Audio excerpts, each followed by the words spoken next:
So yes, just so says that cycle on pavement kena scold, cycle on road kena scold. Sad face. Avenue 1708 says, how can it be a serious problem after more than 15 accidents? I'm still alive, LOL. Man has got more lives than a cat. Alright, so I am Ray and I'm the host of Talking Point. I'm Laura, I'm a producer of Talking Point. So on Talking Point recently, we tackled the issue of what new steps Singapore needs to take to make cycling safer for all, not just cyclists, but also pedestrians and motorists. So not surprisingly, people had a lot to say about it on our social media channels. Today we're going to look at some of the comments you made, plus some solutions that were raised in our episode.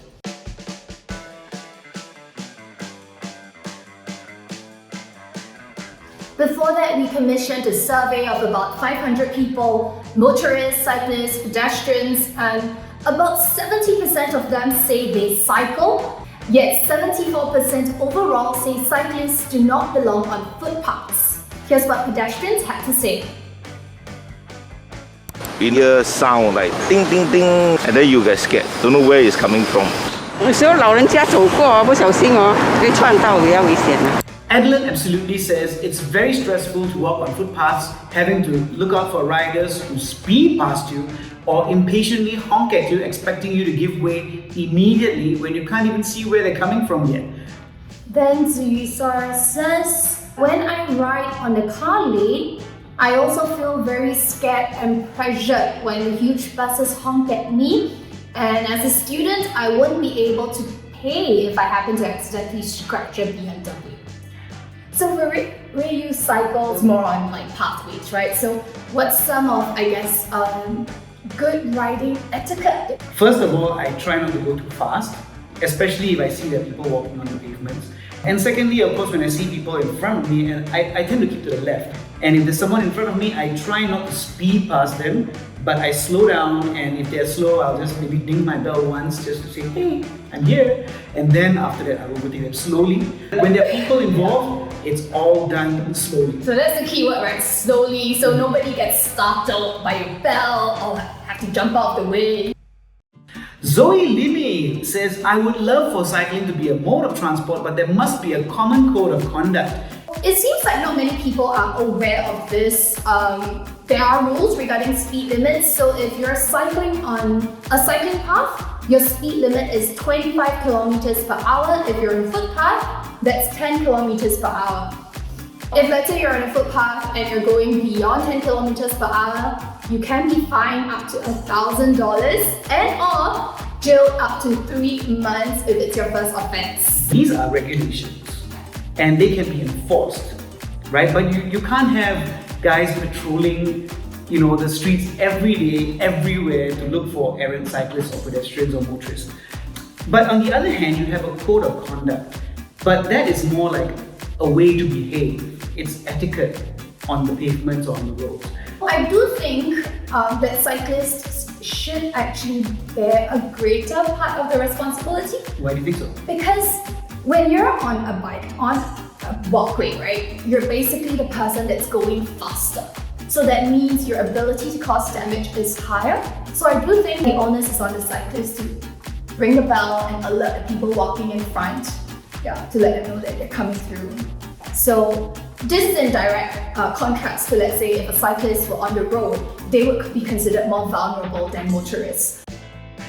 Louis TJJ says, I believe the root cause is having a too narrow footpath to accommodate both cyclists and pedestrians, and you should build dedicated bike paths in every estate by widening footpaths. Yeah, I mean, if you want to widen a footpath, it has to eat either into a road or into someone's space or even maybe take away our greenery.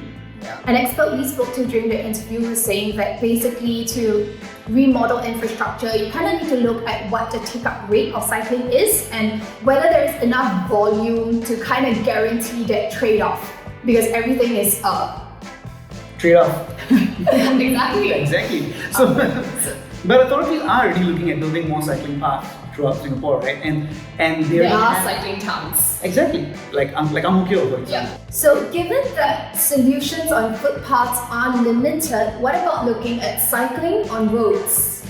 I cannot. I'm not that good at it. I feel scared already. In the survey, nearly 6 in 10 feel that cyclists should stay off roads. And the reasons why? What the? It is red light. Okay? Can you move? Oi, oi, oi, oi. Hey, don't block the road, guys, please.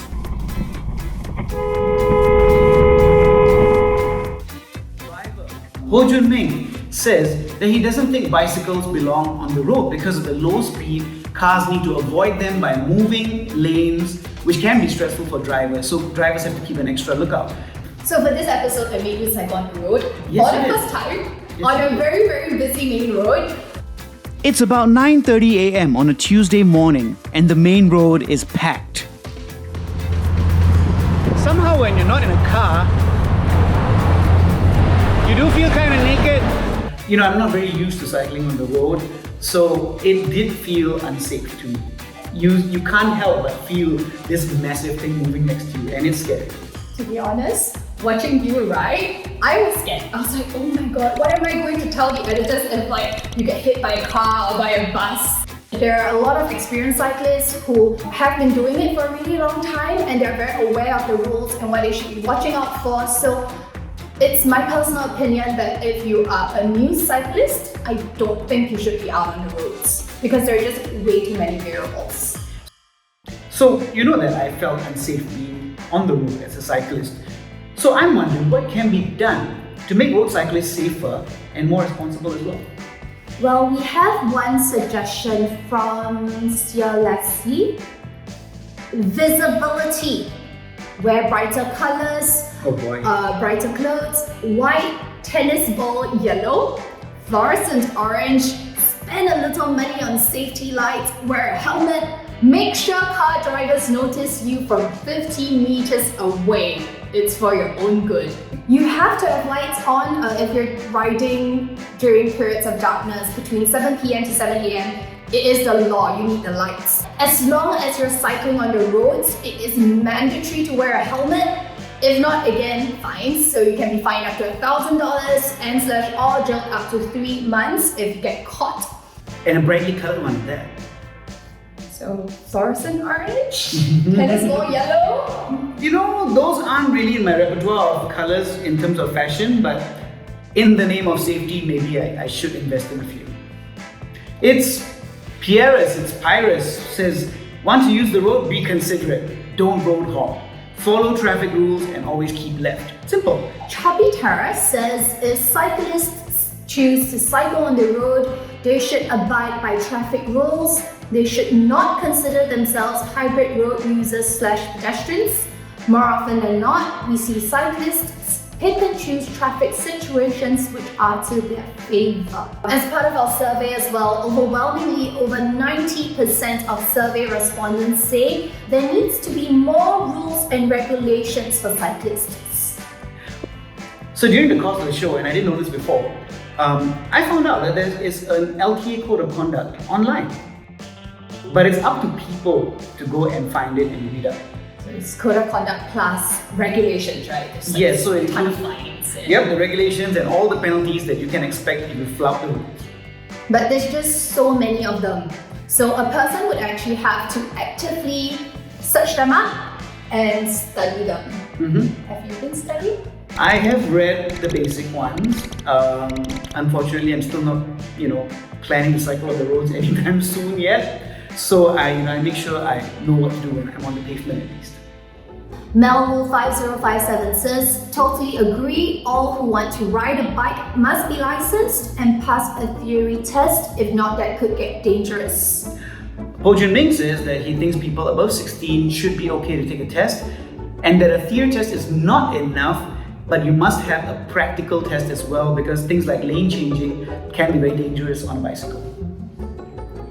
JC Min says, pay road tax, buy insurance. Eric Toon regulate with a unique identification number on each bike so they can track cyclists who are irresponsible and reckless. So in our survey, we did ask people to rank what they thought was the most important changes to current rules that should be in place. And 23% said licensing cyclists and 18% said to register bicycles. Now here's what the cyclist behind Bike Guru, one of the expert interviews we went to, said. The authorities can actually introduce the cycling theory test that is linked to an individual's NRIC. So does that mean bicycles also have to have a license plate? No, I don't think the license plate will work well. Some people ride rental bicycles, some people own multiple bicycles, and some people buy and sell their bicycle very often. License doesn't mean that it must be physically attached to the bike, but it can be like something like our driving license that we keep with us. Anything happens, traffic police can trace who is the cyclist. But here's somebody who doesn't think regulation should be the way to go. Benjamin Tam says maybe we should educate bicycle purchasers of road etiquette using pamphlets or videos or even bike workshops to learn hand signals when they're cycling. And he also brought up the point that new drivers also should be trained to navigate roads with other road users. And existing drivers should be educated and updated on this code of conduct. And I think that's a very important point.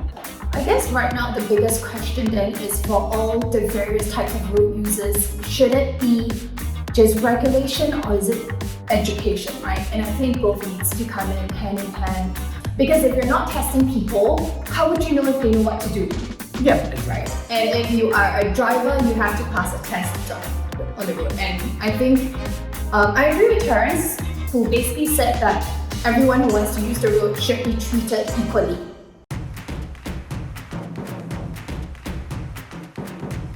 So there is a third way suggested by one researcher we spoke to about remodeling roads with cycling lanes like this. Let me show you this simulation with dedicated bicycle lanes as indicated in green. So you can see that the cyclists are physically separated from the car and they actually have a safe place to ride on. For more on what this proposal looks like and more on cycling in Singapore, you can catch this episode, Cyclists versus Motorists, Can We Coexist on the Road on YouTube or MeWatch. Thanks for watching. Do check out more videos from CNA Insider and remember to hit the subscribe button.